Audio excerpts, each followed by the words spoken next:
Movie Recap Tagalog here. Tunghayan natin ngayon, ang fantasy action adventure TV series na One Piece. Tara't panoorin natin. Ang malaking parte ng mundo ay binubuo ng karagatan kung saan naglalagi ang mga pirata. 22 taon ang nakalipas. Bago masintensyahan ng kamatayan ang King of the Pirates na si Gold Roger, sinambit niya sa harapan ng lahat ng tao ang salita na ang nakatagong kayamanan niya ay nasa karagatan at nakalagay ito sa iisang taguan o lokasyon. Kaya pinamagatan ang TV series na ito na One Piece. Natuloy ang sintensya kay Gold Roger ngunit ang huling salitang binitawan niya ang nag-udyok sa mga tao na maging pirata at hanapin ang kayamanan na nakatago sa iisang lugar. Pagkalipas ng 22 years, bigo ang mga pirata na mahanap ang kayamanan. Isa sa bagong henerasyon na umaasang matutuklasan ang kayamanan o tinawag nilang all-in-one piece treasure ay si Monkey D. Luffy. Si Luffy ay isang masayahin at positibong binata na hindi nagpapatinag kanino man. Kumpiyansa siya na mahahanap niya ang One Piece at siya ang magiging bagong King of the Pirates. Unang araw niya pa lang sa paglalayag ay lumubog ang sinasakyan niyang bangka. Napulot siya sa karagatan ng mga tauhan ng piratang si Captain Alvida. Naging kaibigan ni Luffy ang isang bihag at alipin sa barko na si Kobe na walang kumpiyansa sa sarili. Si Luffy ay may kakayahang makipaglaban dahil may kapangyarihan siya tulad ni Elastic Man. Noong bata pa siya, nakakain siya ng devil fruit kaya naging goma ang kanyang katawan. Nilabanan niya si Alvida. Tinawag niya ang kanyang pangpinaling atake na gum-gum pistol at ito ang nagpatalsik kay Alvida sa barko. Gusto niyang maging isang mabait na pirata tulad ng kanyang iniidolo nung bata pa siya na si Captain Shanks, na nagligtas sa kanya mula sa dambuhalang halimaw ng karagatan pero naputulan ito ng kamay. Binigyan ni Shanks si Luffy ng straw hat tapos ay nagwika na, kapag sikat na pirata na siya at nagkita silang muli, pwede na niyang ibalik ang sombrero. Upang mahanap nila ang kayamanan, kailangan ni Luffy ng mapa. Nagpunta sila sa isang kampo ng Marines upang subukang makakuha ng mapa. Nakita nila doon ang iba't ibang uri ng mandirigma na may matingkad na kulay ang buhok. Isa na rito ang pirates hunter na si Roronoa Zoro na dalubhasa sa paggamit ng 3 espada ng sabay-sabay. Ngunit ginagamit niya lang ang pangatlong espada sa oras ng pangangailangan. Nakaaway niya ang spoiled na anak ng Marine Commander na nagresulta sa kanyang pagkakabihag. Nang pasukin ni Luffy ang kampo para magnakaw ng mapa, napansin niya ang bihag na si Zoro. Nagwika siya na siya si Monkey D. Luffy ang susunod na magiging hari ng mga pirata. Tapos ay pinakawalan niya si Zoro at niyayang maging crew niya. Samantala, nasa loob din ng kampo ang may kulay orange na buhok na si Nami na isang magaling na magnanakaw. Nandoon din siya upang nakawin ang mapa papuntang Grand Line, lugar kung saan matatagpuan ang One Piece.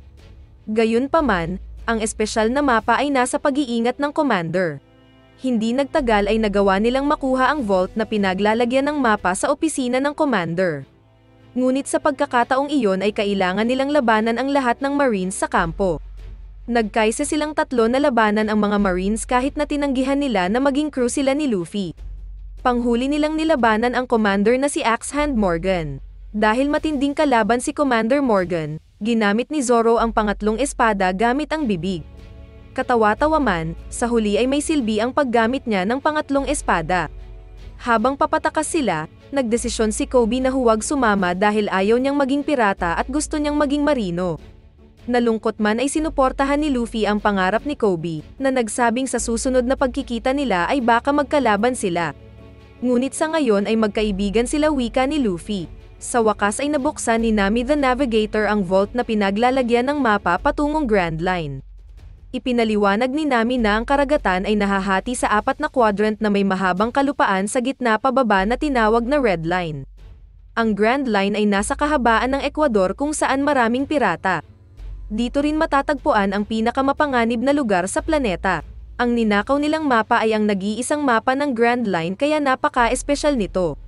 Dahil dito ay nakarating na sa kaalaman ni Marine Vice Admiral Garp na nanakaw ang mapa ng pirata na may straw hat. Siya ang mangunguna sa isang pangkat ng mga bagong saltang Marines kasama si Kobe at anak ni Morgan na si Helm Epo na tinabasa ni Zoro ng buhok. Sila ang tutugis kina Luffy na tinawag nilang Straw Hat Pirates. Hindi lang ang Marines ang tumutugis kina Luffy, tinutugis na rin sila ng ibang pirata. Una na dito ay ang Clown Pirates na si Buggy. Nakakatawa siya pero hindi siya nakakatuwa dahil masama siyang nilalang. Nakilala niya si Luffy sa suot niyang straw hat dahil dati silang magkaibigan ni Shanks pero naging magkalaban sila sa huli. Hindi matalo ni Luffy si Buggy dahil sa kanyang taglay na power nang kumain siya ng chop-chop fruit. May kakayahan siyang hatiin ang parte ng kanyang katawan at muling mabuo. Inilagay niya si Luffy sa loob ng tangke na may tubig dagat dahil napapawalang bisa nito ang kapangyarihan ni Luffy. Samantalang si Zoro at Nami naman ay nakagapos at nakakulong sa kalapit na silid na bantay ni Kabaji. Ilang saglit pa ay nagawang makaalpas ng dalawa tapos ay binasag nila ang tangke upang makalaya si Luffy. Nilabanan nila si Buggy ngunit muling nabubuo ito kahit hiwa-hiwalay na ang katawan. Naisip nilang ilagay ang mga bahagi ng katawan ni Buggy sa iba't ibang sisidlan upang tuluyan na nila itong masukol at hindi na makapanakit. Bago nila lisanin ang isla ay tuluyan ng nakalaya ang mga tao na matagal nang pinaglalaroan at inaalipin ni Buggy. Sa kanilang paglalayag ay nasira ang bangka nila kaya kinailangan nilang dumaong sa pinakamalapit na isla ng Gecko upang humanap ng bagong bangka. Nabanggit ni Nami na magnanakaw sila ng bangka ngunit nagwika si Luffy na masama ang magnakaw. Natanong tuloy siya ni Nami na anong klaseng pirata siya. Di nagtagal ay natagpuan ni Luffy ang bangka na gusto niya. Nakilala niya doon si Usopp na magaling gumawa ng kwento. Sinabi niya na best friend niya ang may-ari ng buong shipyard na si Kaya. Nagugustuhan ni Kaya ang mga kwento ni Usopp dahil napapasaya siya nito. Inimbitahan sila ng mayamang binibini sa kanyang birthday dinner. Habang nasa hapagkainan ay sinabi ni Luffy na interesado sila sa isang bangka. Ngunit pumagit na ang mayordomo at nagsabing kailangan ng magpahinga ng amo niya dahil mahina ang katawan nito. Lumalabas na ang mayordomo ay ang piratang si Kuro, ang kapitan ng Black Cat Pirates. Walang sakit si Kaya, gayunpaman, unti-unti ay nilalason siya ng mayordomo upang mapasakamay niya ang lahat ng yaman nito. Pinatay ni Kuro ang abogado na si Mary dahil di ito pumayag na mailipat sa pangalan niya ang yaman ni Kaya. Samantala, naikwento ni Usopp na iniwanan siya ng ama nang maging pirata ito. Umaasa siyang magkikita silang muli. Nagkataon na kilala ni Luffy ang ama ni Usopp dahil isa ito sa mga crew ni Shanks na minsan ay nakasama niya. Nagpunta sa imbakan ng alak si Usopp at Zoro at doon nila natagpuan ang patay na katawan ni Mary. Natuklasan ni Zoro na kagagawan ito ni Kuro na minsan na niyang nakita. Lumaban si Zoro ngunit di siya umubra sa bilis ni Kuro hanggang sa mapukpok siya ng bote sa ulo ng babaeng crew ni Kuro. Habang si Usopp naman ay nakatakbo palabas. Tinapon ang katawan ni Mary at Zoro sa isang balon upang itago ang ginawa nila. Sinubukan ni Usopp na balaan ang nayon sa pagsalakay ng mga pirata, ngunit hindi sila nakinig sa kanya dahil noon pa man ay madalas siyang nagbibiro na may paparating na pirata kaya sa ngayon ay di na naniniwala ang mga tao sa kanya. Biglang lumitaw si Kobe kasama ang mga bagong Marines na nagsabi kay Usopp na naniniwala siya. Ngunit sinalungat ito ni Kuro na nagsabing sinungaling si Usopp. Habang nakatago si Nami, natuklasan niya ang lason sa pagkain ni Kaya, na nakain lahat ni Luffy. Ibinigay ni Kuro si Luffy sa mga Marines ng walang malay at pinasinungalingan na marami siyang nainom na alak. Habang bitbit si Luffy ay naisuka niya ang lason kaya nahimasmasan siya. Samantala, nalaman na ni Kaya ang katotohanan sa tulong ni Usopp na kinumpirma ni Nami. Naghanap sila ng daan upang matakasan ang piratang si Kuro at mga tauhan nito. Di nagtagal ay nagkamalay si Zoro at nagawang makaahon sa balon. Nagkita sila ni Luffy at binalaan si Kobe na wag silang pigilan dahil kailangan nilang tulungan ang mga kaibigan na nasa panganib. Nagawang malupig ni Zoro ang dalawang tauhan ni Kuro, habang si Luffy naman ay matapang na hinarap si Kuro hanggang sa magamit niya ang Gum Gum Bell upang mapatalsik ito. Bilang pasasalamat sa pagligtas sa kanya ay ibinigay ni Kaya ang malaking bangka na pinili ni Luffy. Pinangalanan niya itong Going Merry, at sa kanilang patuloy na paglalayag ay kasama na nila si Usopp na mararanasan na ang tunay na pakikipagsapalaran sa karagatan. Lingid sa kanilang kaalaman ay nasubaybayan sila ng Marines at nang makita ni Luffy ang Vice Admiral na si Garp, na ibulalas niya ang salitang Grandpa, na hindi inaasahan ng mga kasama niya. Noong bata pa si Luffy ay pangarap na niyang maging isang pirata ngunit tinutulan ito ng lolo niya na isang Marine Vice Admiral. Lumalabas na ang pagtugis sa kanila ay naging labanan ng maglolo. Binato sila ng cannonball ng Vice Admiral ngunit napatalbog ito ni Luffy pabalik sa barko ng Marines kaya nakatakas sila. Habang naglalayag ay nakaamoy si Luffy ng nilulutong pagkain. Sinundan niya ang amoy kaya narating nila ang Baratie, ang restaurant ng mga pirata na matagal ng pangarap ni Luffy na mapuntahan. Sa loob ng kusina ay nandoon ang master chef na si Sanji. Sa mga oras na iyon ay inilipat ng boss na si Chef Zeff si Sanji sa labas ng kusina upang mag-waiter. Nang makita niya si Nami ay agad niyang nagustuhan ito. Balik sa barko ng Marines, tinawagan ng Vice Admiral si Dracul Mihawk na isa sa 7 Warlords of the Sea. Isa itong malupit na pirata na pinatawad ng gobyerno dahil mahirap tugisin. Mas minabuti ng gobyerno ng mundo na makipag-alyansa sa mga ito upang makatulong sa pagtugis sa mga kapwa nila pirata. Inutusan siya ni Garp na tugisin ang Straw Hat Pirates at dalhin sa kanya ng buhay ang apo niyang si Luffy. Kilala si Mihawk bilang pinakamagaling gumamit ng espada na nabubuhay. Tinungo niya ang kinaroroonan ni na Luffy. Nang makita siya ni Zoro, hinamon siya nito ng isang tunggalian. Ito ang matagal ng pangarap ni Zoro dahil nangako siya sa best friend niyang namatay na may-ari ng pangatlong espada niya, na siya ang magiging pinakadakilang eskrimador na nabubuhay. Upang patunayan na siya ang pinakamagaling, kailangan niyang talunin si Mihawk. Di umubra si Zoro kahit pabinigyan siya ng partida ni Mihawk gamit ang maliit na espada. Kahit pagamitin ni Zoro ang pangatlong espada ay natalo siya ng kalaban. Sinabi ni Zoro na ang sugat sa likuran ay kahihiyan ng isang eskrimador kaya inatake siya ni Mihawk sa harap ngunit ang tama ay sapat lang upang mabuhay siya. Tapos ay sinabihan si Zoro na, magpalakas ka at hanapin mo ako kapag handa ka na. Tinanong niya kung ano ang layunin ni Luffy. Muli ay binanggit ni Luffy na kapag nahanap niya ang One Piece ay siya ang magiging hari ng mga pirata.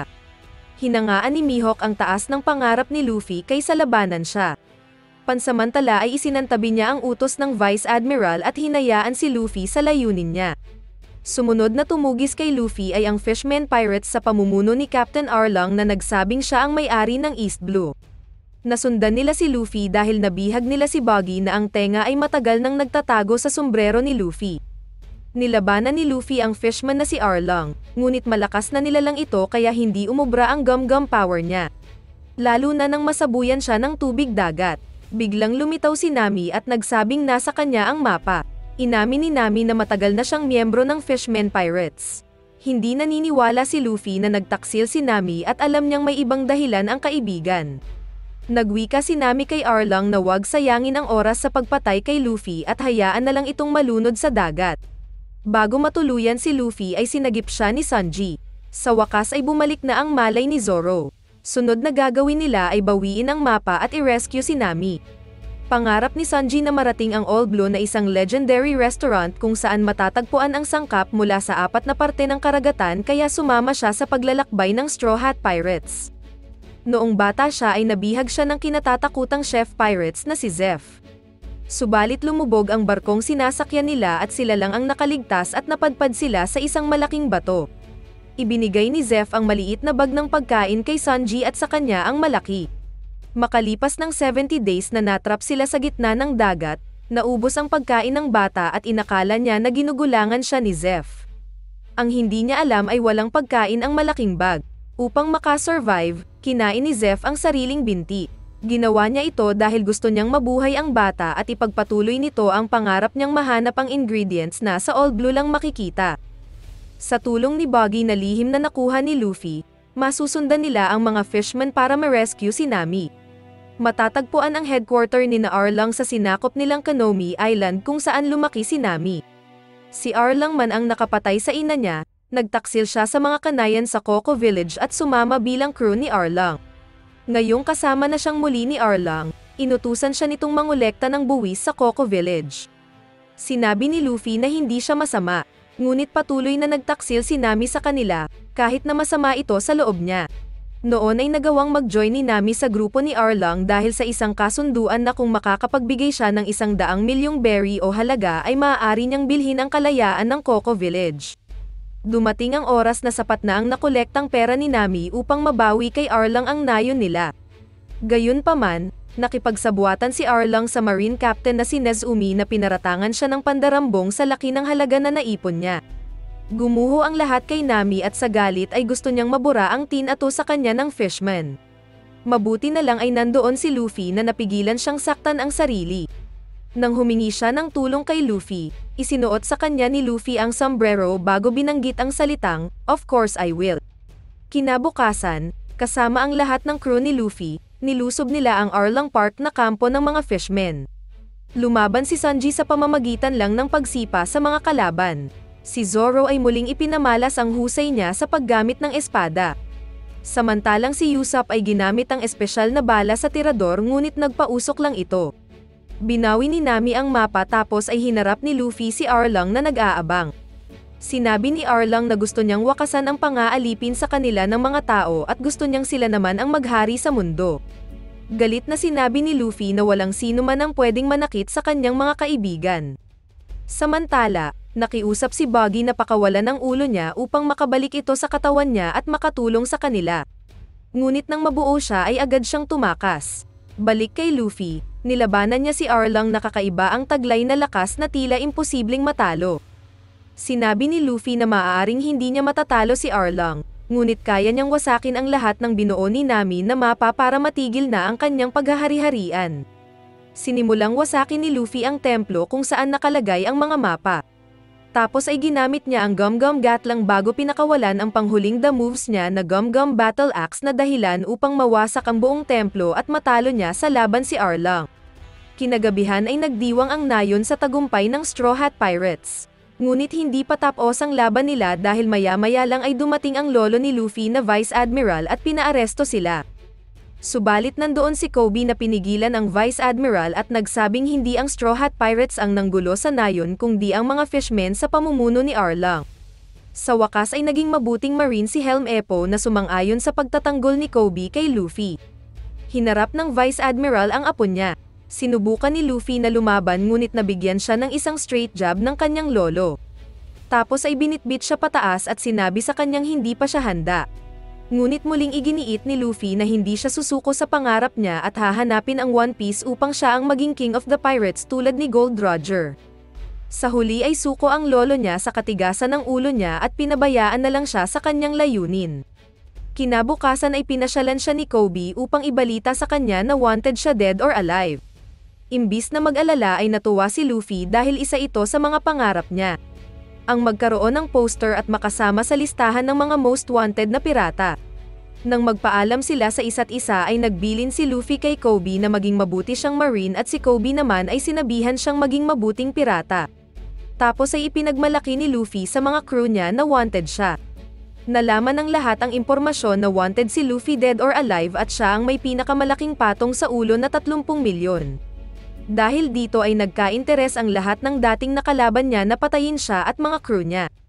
Sa barko ng Marines, humanga ang Vice Admiral sa dalawang magkaibigan dahil nanindigan sila kung ano ang tama, kaya kinuha niya ang mga ito para maging mga apprentice niya. Samantala, nakarating na rin sa iniidolo at kaibigan ni Luffy na si Red-haired Shanks ang balita na wanted si Luffy. Natuwa si Shanks at lahat ng crew niya sa nabalitaan na ang dating bata na kaibigan nila ay isa ng lehitimong pirata. Bilang suporta ng mga crew sa kapitan nilang si Luffy, inilatag nila ang kanilang bagong bandila na may hugis bungo na nakatawa at may suot na straw hat. Sobra-sobra ang kasiyahan ni Monkey D. Luffy sa ginawa ng mga crew niya. Sa huling eksena, isang simpleng seremonya ang idinaos ng Straw Hat Pirates. Nanumpa si Sanji na matatagpuan niya ang All Blue, si Luffy ay magiging King of the Pirates, si Zoro ay magiging World's Greatest Swordsman, si Nami ay guguhit ng mapa ng buong mundo, at panghuli ay si Usopp, na nagsabing siya ay magiging matapang na mandirigma ng karagatan. Isinigaw ni Luffy na walang sino man ang makakapigil sa kanilang mga pangarap. Pagkatapos ay ipinagpatuloy nila ang paglalayag patungong Grand Line.